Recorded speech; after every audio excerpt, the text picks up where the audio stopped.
each generation, I think, struggles with it differently, but I think your generation has been trained at more introspection, which is a strength. And then the weakness of that is sometimes you can kind of implode on yourself. And there's a lot of anxiety and depression and insecurity that I see, that I talk to people about.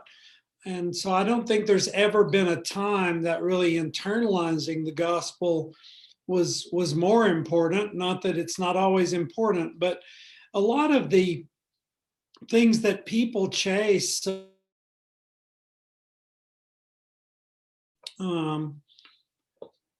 is all found in a belief in the gospel. That's where everything is found. But it's one thing to kind of believe it in your head. It's another thing to believe it in your heart. And we're going to talk quite a bit about this on, I think, the last day, or the second to last day, the essence of the gospel. But I want to say here, when you think about the gospel, what do you think about? If you've got a piece of paper there, just write down a note. When you hear the word gospel, what's the first thing that comes to your mind?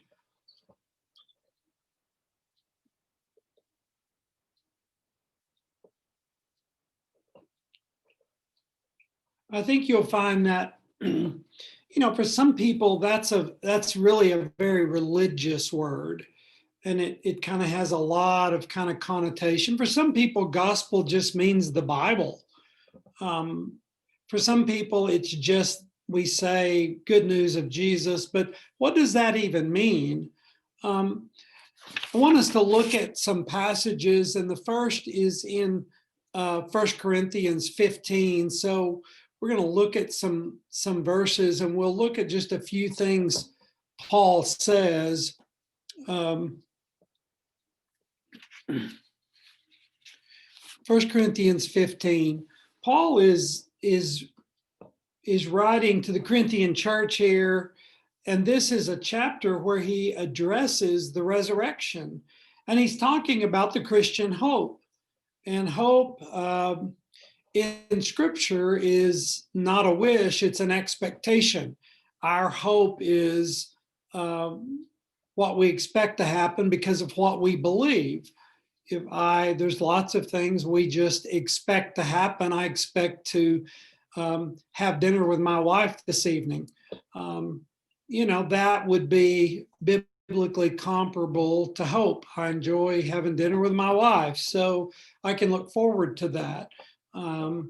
So when we think about biblical hope, we're talking about what we expect to happen, but that expectation is only as concrete as our faith is. If Kylie has told me, hey, I'm going to bring you and Tana a steak dinner tonight, knowing Kylie like I do, then I know she means it, and unless something serious happens, she'll do it. But if Kylie's, flaky, and she tells me that, then my hope in that actually happening would be different.